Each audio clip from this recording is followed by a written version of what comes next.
People always ask me, what's the best gel? What should I use?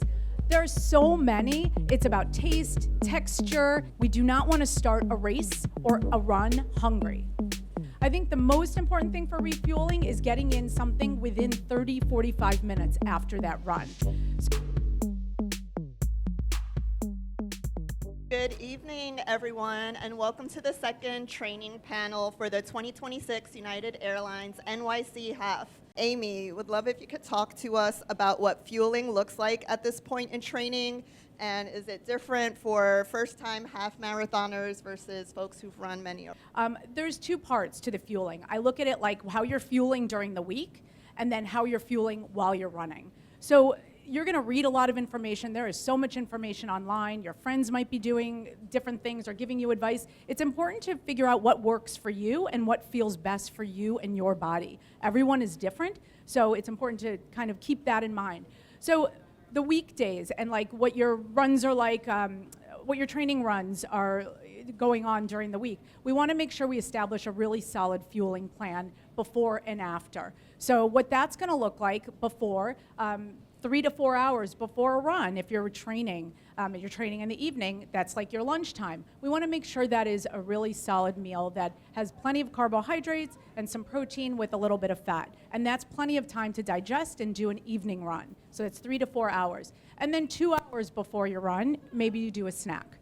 So I think getting that timing down is really important so you can get to all of your runs and feel that they're very productive. The other important thing is to focus on how you're refueling afterwards. There is plenty of information I've seen and from what I've heard from my clients about how to refuel. I think the most important thing for refueling is getting in something within 30, 45 minutes after that run. So we don't want to, if we're doing a morning run, you don't want to come back in from that run and then rush and get to work or start answering emails and then hours go by and then you're feeling like your energy is really low. Get that food in right after that run within 30 to 45 minutes so then your body can start that recovery and you can maximize that recovery between your runs, and it'll also keep you healthy and prevent injury. So that would be a combination of carbohydrates and protein, not just protein. You need carbohydrates. So like a 3-to-1 ratio. So like a bagel with peanut butter or maybe a yogurt with some granola would be really great. And then hydrating. So having some fluids afterwards.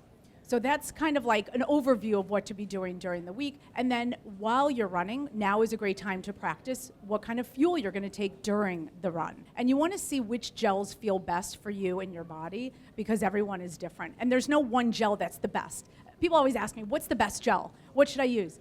There are so many. It's about taste, texture, the preference. Can you open the gel? That's another big thing. If you're running and you can't open it, that's probably not going to be the best product for you. So that's what I would be thinking of. And regardless of it being your first or multiple marathons or half marathons, you fuel the same. There's no difference. You just are establishing that plan now.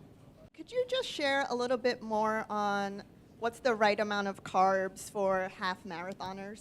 Sure.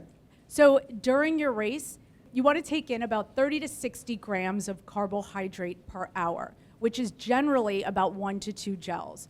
And the reason for that is when you're running, your body has enough stored energy, like similar to a car. A car has a tank of gasoline that can only last a certain amount of miles. Once that runs out, in running, it's called hitting the wall. And that can happen in any distance and any race. So you want to make sure that you top off all of that glycogen and all of that carbohydrate by taking in a gel, and your body will use that gel for energy rather than dipping into your glycogen stores. So towards the end of that race, when you're feeling tired, your body will still have some glycogen and you can have that kick at the end and you'll feel as good as you can.